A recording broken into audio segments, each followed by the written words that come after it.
네, 지금부터 전국 주요 이슈 함께 정리해 보겠습니다. 박상혁 더불어민주당 의원, 강승규 국민의힘 의원 나와 계십니다. 안녕하십니까? 안녕하세요. 네. 오늘은 내란 특검 얘기부터 좀 해봐야겠습니다. 내란 특검이 어제 윤 전 대통령에 대한 구속영장을 청구했습니다. 한 차례 정도 더 소환한 다음에 영장을 청구하지 않을까 이런 관측도 있었는데 다소 빠르게 영장 청구를 했다는 건 혐의 입증에 좀 자신이 있다 이렇게도 볼 수 있겠죠?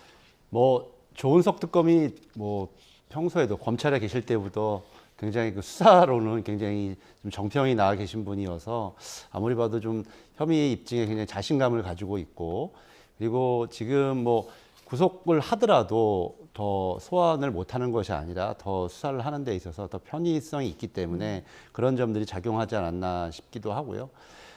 특히 많은 국민들이 저희들이 생각하는 윤석열 대통령의 합법적 탈옥 이후에 가지고 있는 공포감과 거부감 이런 부분들을 생각할 때 빨리 구속을 시킴으로써 이 자유를 제한하는 것이 타당하다는 또 그런 판단도 있지 않았나 저희들은 생각을 하고 있습니다. 네, 법원의 영장 심사가 모레 9일 오후로 지정이 됐는데 윤 전 대통령이 이제 직접 출석한다고 합니다. 윤 전 대통령 측에서는 직접 소명하겠다 또 이렇게 밝혔어요. 그렇습니다. 특검 지금 그 발표 내용을 보면 별다른 그렇게 혐의가 새로 드러난 것도 없고 또 그동안 그 공방이 있었던 부분들이 대부분이기 때문에 왜 저렇게 특검이 그 구속영장 청구를 서둘렀는지 좀 이해하기 어려운 측면도 있고요. 또 윤석열 전 대통령께서는 그동안 줄기차게 본인이 여러 가지 계엄이라든지 지금 탄핵 정국 상황에서 밝혔던 직접 그 본인의 입장을 이번 실질 심사에서도 밝힐 것으로 보여 이번 특검의 전 대통령 구속영장 청구가 조금 어떤 증거에 의해서 저렇게 빨리 했는지 좀 저희들은 좀 의아하기도 합니다. 네, 영장에 담긴 혐의들이 지금 알려졌는데 직권남용 권리행사 방해, 허위 공문서 작성, 그리고 특수 공무집행 방해 등이 적시된 걸로 알려졌습니다. 그리고 윤 전 대통령이 김성훈 전 경호처 차장에게 총을 가지고 있다는 걸 보여줘라 이렇게 말한 부분도 적시됐다고 하는데요. 이건 어떤 맥락에서 나온 말일까요? 체포를 하러 들어왔을 때 경찰 특공대 등이 들어온다고 했을 때 여러 가지 보도들이 있지 않습니까? 그런 부분을 효과적으로 하기 위해서 여러 가지 필요한 경찰들이 휴대할 수 있는 휴기들이라든지 총기라든지 이런 부분을 휴대할 수 있다는 보도가 나오니까 좀 겁을 주라는 취지로 아마 이 경호관들한테 그런 지시를 한 것 같은데, 조금 전에 우리 강승규 의원님 말씀을 주신 거와 좀 다르게 지금 알려지고 있는 사실들이 생각보다 되게 충격적인 사실들이 많습니다. 계엄 이후에 사후에 이런 거 정황을 맞추기 위해서 계엄 선포문을 만들었다가 또 서명을 받았다가 그러니까 한덕수 전 총리한테 받았다가 없었던 사안도 있고, 그리고 외국에 계엄 해제와 관련되어서 그런 보도문을 좀 허위 사실로 만든 내용들도 있고, 여러 가지로 봤을 때 굉장히 디테일하게 그 윤석열 전 대통령이 지시를 하고 움직인 것이 아닌가라는 생각이 들고요.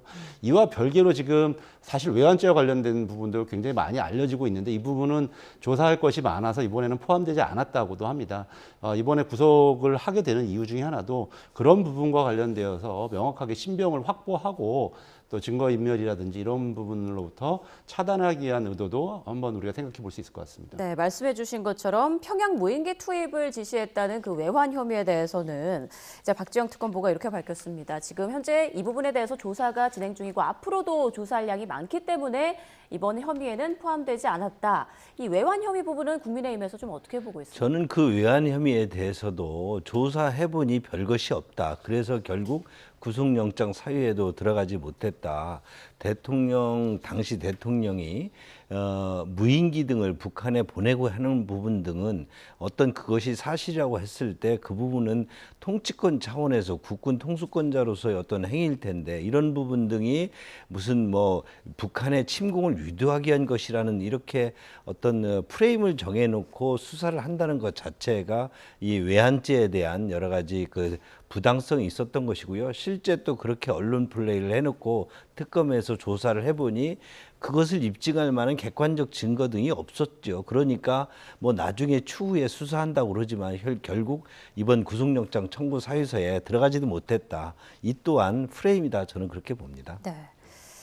자, 다음 이슈로 넘어가겠습니다. 이재명 대통령은 오늘 민주당 소속 국회 상임위원장들을 초청해서 이제 만찬을 가질 예정인데 오늘 자리는 어떤 의미가 있고 또 어떤 이야기들이 주로 오갈까요?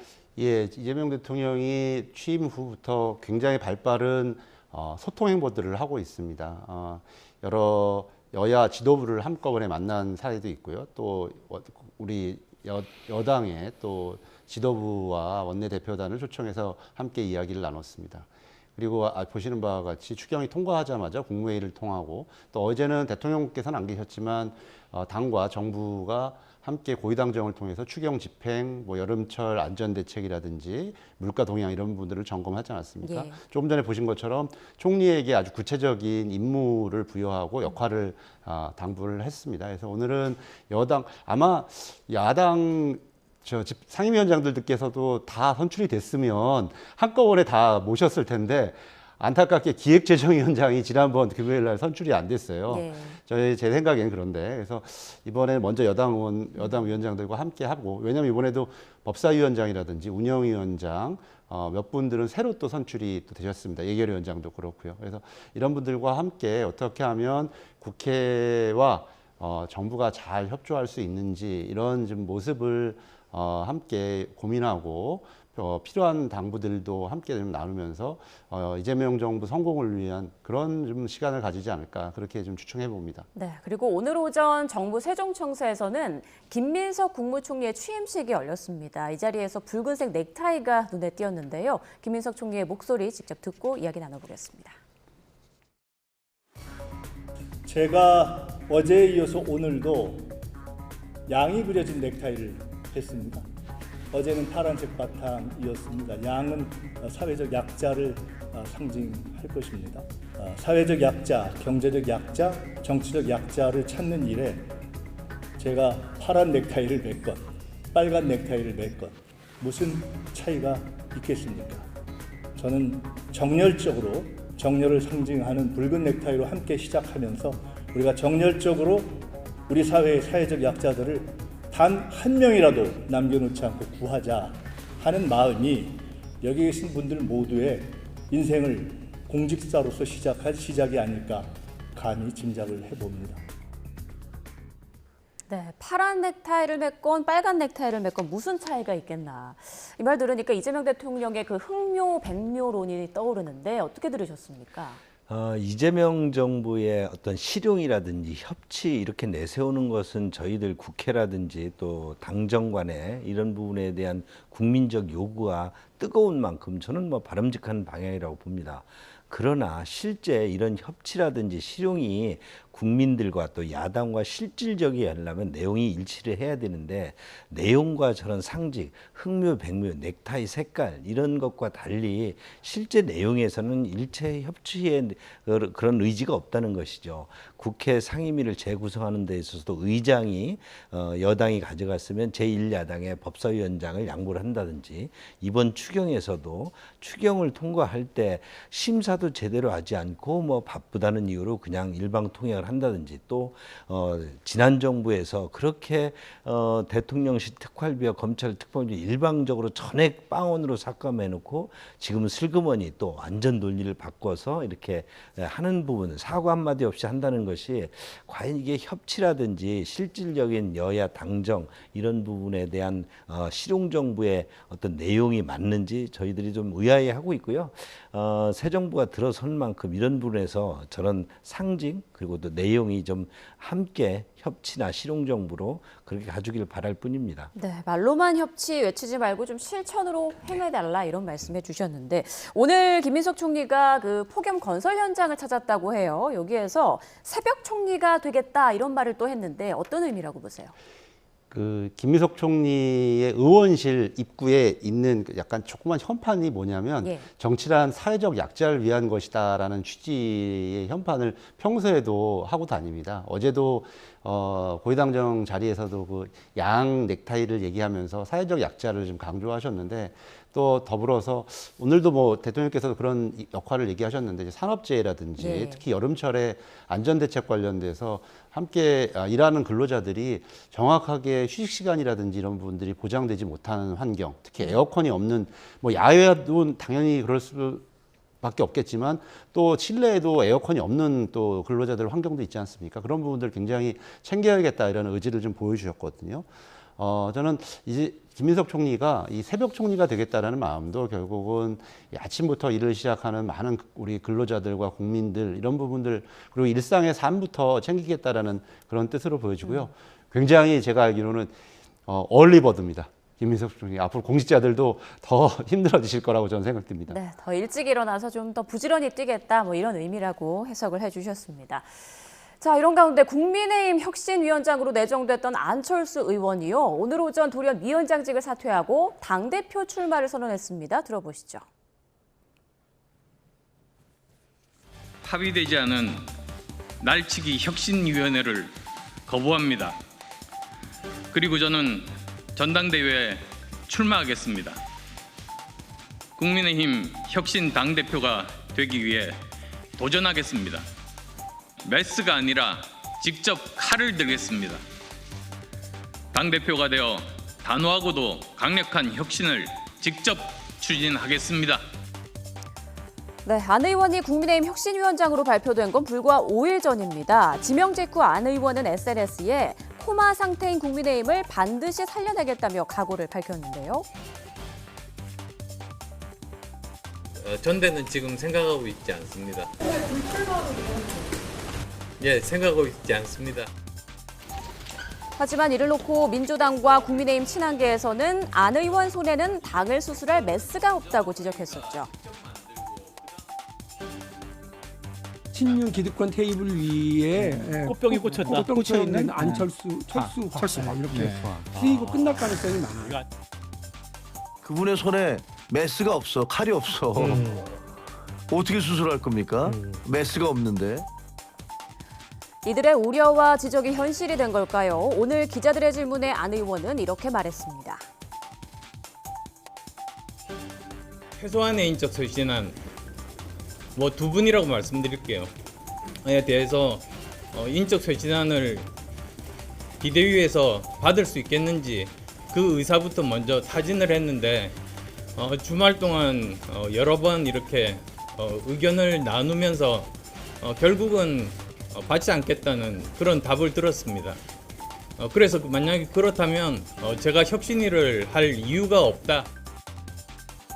안타깝고 당혹스럽다 하는 말씀을 먼저 드립니다. 오늘 전당대회 출마 선언하신다는 내용을 미리 귀뜸이라도 있었다면 오늘 혁신이 의결 안건을 비대위에서 의결을 하지 않았을 텐데 다소 아쉬운 측면이 있습니다.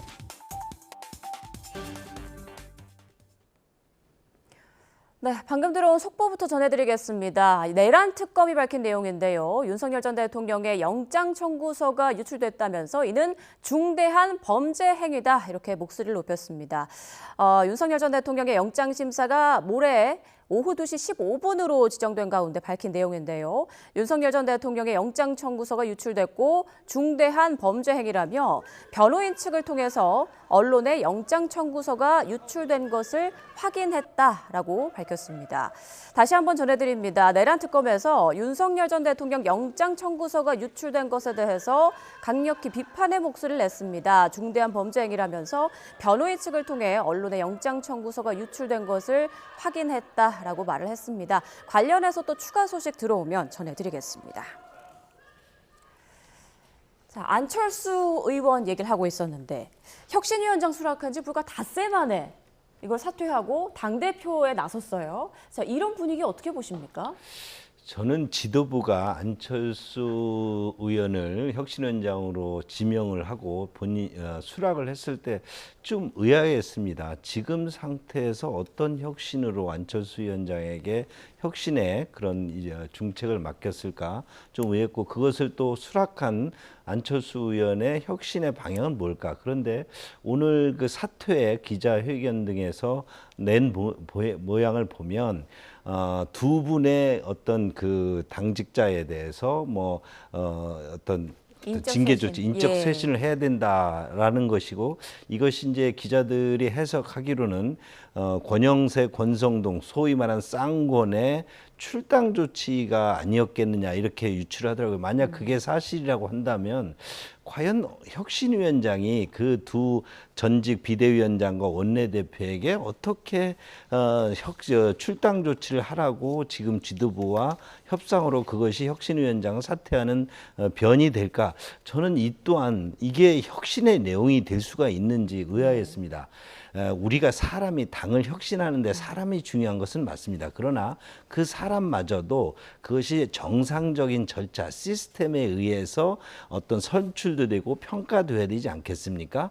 어떤 안철수 의원의 입장에서 뭔가 혁신을 당의 변화를 이끌는다고 해서 전직 어떤 뭐 선출직이고 또 하나는 또 비대위원장으로서 그에 지명된 이런 분 등을 그저 안철수 의원이 마음에 들죠. 저도 그 두 쌍군에 대해서 지난번 선거 과정에서 별로 마음에 안 들거든요. 예. 그런데도 그것을 혁신위원장이 만약에 그 조건을 내렸다면 그건 참으로 어려운 문제다. 그래서 또 안철수 의원의 경우 또 철수를 그동안 반복됐던 나갔다가 철수하는 그것이 이번에는 비대위를 구성 단계에서 또 철수한 것에 좀 안타깝다는 생각을 합니다. 근데 들어보니까 송원석 비대위원장은 당혹스럽다는 입장을 나타냈더라고요. 그러겠죠. 뭐 예. 어떤 입장에서 혁신위원장 지명했을 때 내용은 잘 알지 못하지만 지금 전당대회도 출마하지 않겠다라고 얼마 전에 발표를 했었고 예. 오늘도 비대위에서 의결할 때까지 전당대회 출마하겠다, 사퇴하겠다는 얘기가 없었다고 하지 않습니까?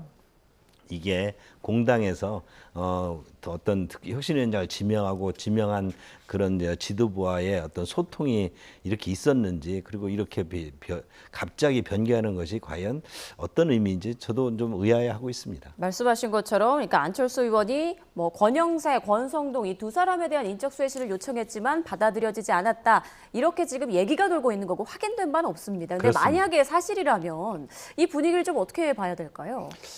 뭐 원래 송원석 원내대표가 안철수 의원에게 혁신위원장을 제안한 건 대충 좀 구색 정도를 좀 맞춰달라는 취지였을 겁니다. 그런데 안철수 의원 같은 경우는 지금 이 혁신위가 시기적으로 볼 때 총선을 앞에 두고 있는 시기도 아닙니다. 뭐 2년 10개월, 3년 정도가 남아 있습니다. 그리고 본인이 당내에 그런 무슨 입지가 있지 않습니다. 신뢰가 별로 없습니다. 의원들로부터의 지지 기반도 별로 없습니다. 그런 상황에서 그런 구상대로 친윤의 핵심들을 쳐낸다. 이건 사실상 불가능했던 얘기거든요. 맨 처음부터 판단을 착오한 거고 뭐 판단 착오가 이번만 있는 건 아니고 아주 정치 내내 모든 정치 과정들이 판단 착오였고 강승규 의원이 말씀드린 것처럼 또 철수한 그런 상황을 결국 만들게 됐는데요. 결국 이 송원석 의원의 의도도 되지 않았고 또 안철수 의원도 결국 이 모양 이대로 또 전당대회를 나간다고 해서 본인이 당선될 가능성도 별로 없습니다.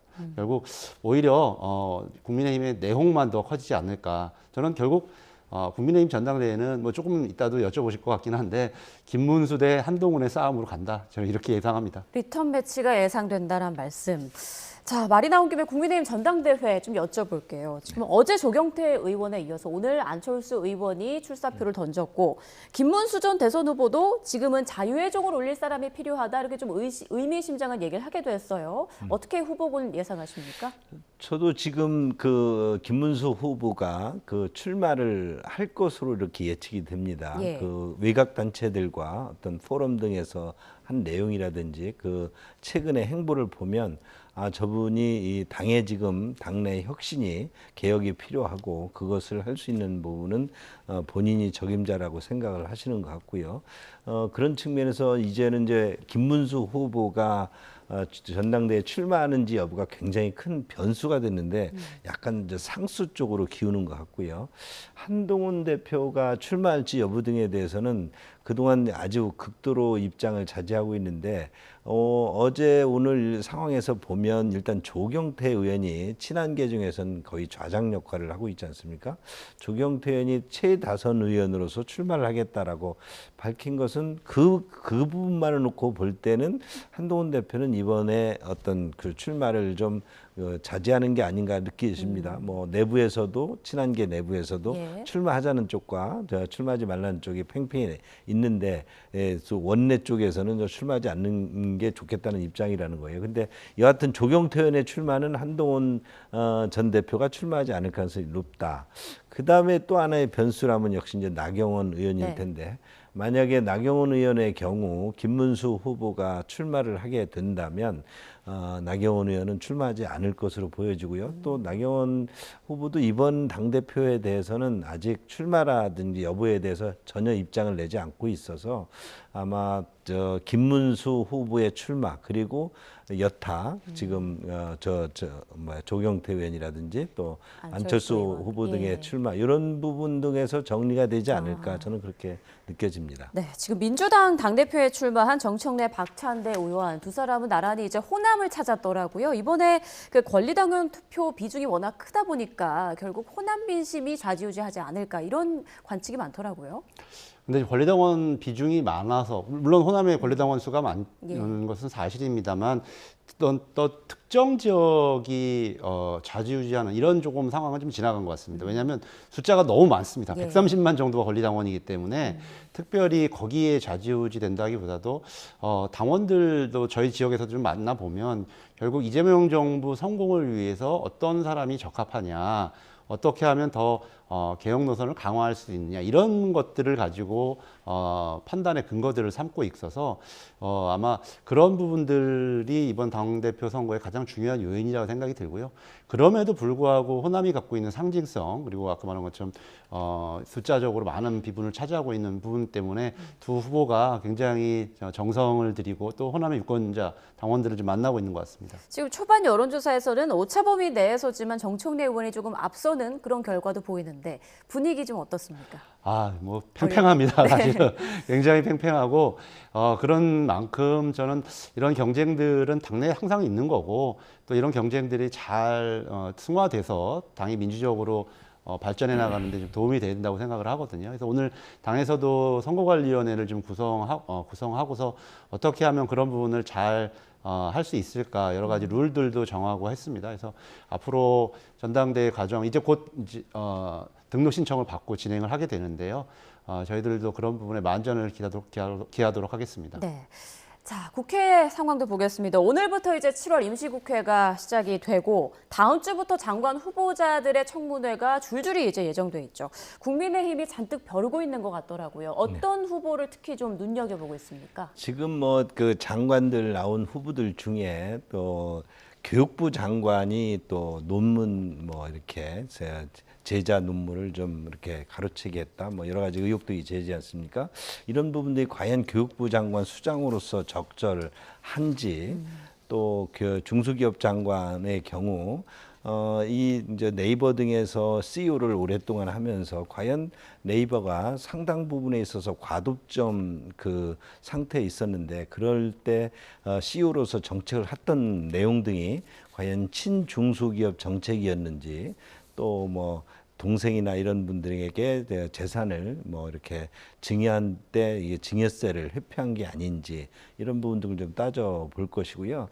아마도 이제 이재명 정부의 초기 그 내각인 만큼 저희들도 이런 부분에 대해서 협력할 것은 협력해야 되겠지만 그 해당 부처의 장관으로서 어떤 특징적인 업무들이 있습니다. 이런 부분 등을 제대로 해낼지 여부 등은 결국 인청에서 저희들이 제대로 짚어봐야 국민들께서 저 장관이 이 일을 제대로 할 수 있는지를 좀 이렇게 판단할 수 있지 않을까 그렇게 생각하고 있습니다. 네, 인사청문회 좀 어떻게 예상하십니까?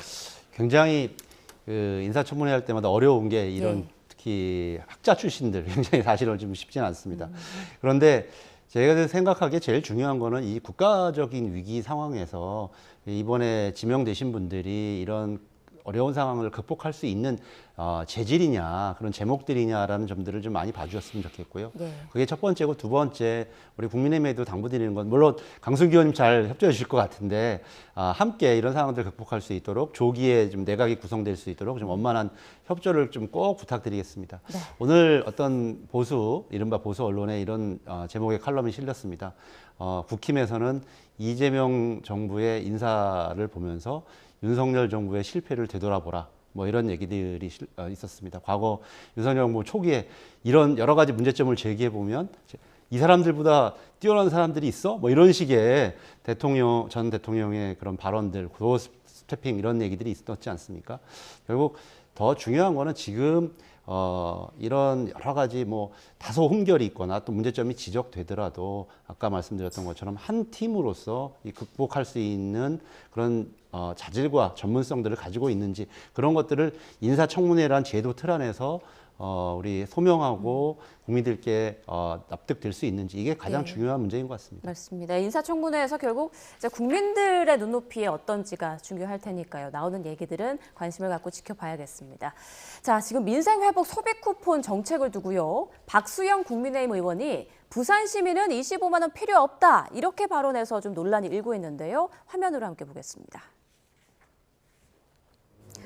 네, 부산 남구를 지역구로 둔 박수영 의원, 지난 5일 자신의 SNS에 부산에 해수부를 보내준다니 감사히 받겠지만 산업은행 같은 공기업이 오는 게 더 낫다면서 기왕 이전하기로 한 해수부는 연말까지 남구로 보내주고 25만 원 대신 산업은행도 남구로 보내달라. 우리 부산 시민은 25만 원 필요 없다라고 적었습니다. 이를 본 일부 누리꾼들은 본인만 받지 마시게 내가 부산 시민인데 당신이 무슨 권리로 그런 말을 하느냐. 우리도 박수영 필요 없다. 대구로 가라. 이렇게 격앙된 반응을 보였는데요. 그러자 박 의원은 어제 우리나라의 베네수엘라행을 염려하는 분들이 많다면서 영상 2개를 추가로 올렸습니다. 베네수엘라가 지금의 경제 위기에 직면한 까닭은 현금 살포식 포퓰리즘 때문이라는 주장을 뒷받침하는 내용의 영상이었습니다. 이에 더불어민주당도 강하게 반발했습니다. 김지호 대변인은 SNS에 지금 시민들이 원하는 건 무책임한 공포 마케팅이 아니라 최소한의 공감과 지원이라며 베네수엘라 걱정 전에 지금 이 나라 국민의 눈물을 먼저 걱정해야 한다고 목소리를 높였습니다. 자, 박수영 의원의 부산 시민은 25만 원 필요 없다 이런 말에 대해서는 좀 국민의힘 내부에서는 어떻게 보고 있습니까?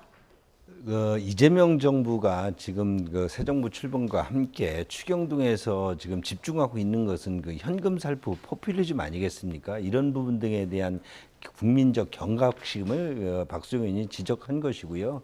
결국 이런 부분 등이 계속될 때 우리 배급 경제 등의 우리 대한민국의 어떤 경제가 시스템 자체가 그렇게 기우는 것이 아니라 우려를 표하는 것이죠. 저희는 지금 경제 마중물도 좋고 또 이런 여러 가지 국민들에 대한 지원을 통해서 시장을 소비 심리를 살리려는 것도 좋지만 지금 이재명 정부가 그동안 국회에서도 여러 가지 입법을 통해서 해온 행태 지금 이제 새 정부 들어서 추경에서 집중적으로 이 여야 합의도 없이 그냥 단독 처리한 부분이 현금 살포에 집중돼 있죠. 이런 부분 등을 박수영 의원께서 지적하고자 한 것이죠. 한 것이죠. 민주당의 의견도 들어보겠습니다. 예, 박수영 의원 전에 단식한다고 그랬다가 며칠 만에 이렇게 거두신 분 같은데 사실 12월 3일 내란 이후 국가 경제가 망쳐진 상황 그리고 3년간 윤석열 정부 3년 동안의 경제 성장률을 생각해 본다면 정말 모든 이재명 정부의 정책에 협조하고 또 물론 그 과정에서 필요한 부분들 의견을 제시할 수 있겠습니다만 지금의 상황에 대해서 호도하는 부분은 굉장히 공당으로서 다시 한번 실망을 금할 수 없고 그렇기 때문에 국민의힘이 지금 국민들로부터 외면받고 있다고 생각이 듭니다. 지금 아시는 것처럼 경제 상황이 너무 안 좋습니다. 소상공인들 정말 피 눈물이 나오고 있는 상황이거든요. 저는 이번 소비 쿠폰 관련되어서 빨리 선순환의 경제 만들 수 있도록 또 마중물의 역할을 할 수 있도록 저희 정부와 여당이 더 노력하겠습니다. 네. 자, 앞서 내란 특검에서 밝힌 내용 속보로 전해드렸는데요. 조금 더 추가로 내용이 들어와서 보충해서 전해드리겠습니다. 윤석열 전 대통령에 대한 영장심사가 모레 9일 오후 2시 15분으로 지정된 가운데 윤석열 전 대통령 영장 청구서가 유출됐다면서 중대한 범죄 행위다라고 내란 특검에서 밝혔습니다. 변호인 측을 통해서 언론에 영장 청구서가 유출된 것을 확인했다라고 밝혔고요. 여기에 덧붙여서 고유식별 정보, 주민번호 유출은 심각한 범죄라고 다시 한번 강조를 했습니다. 그리고 진술 노출과 진술자의 심리에 부정적인 영향을 끼치므로 수사에 방해가 된다라는 언급도 했습니다. 그리고 개인정보보호법 위반과 업무상 비밀 누설로 처벌도 가능하다라고 내란 특검에서 밝혔고요.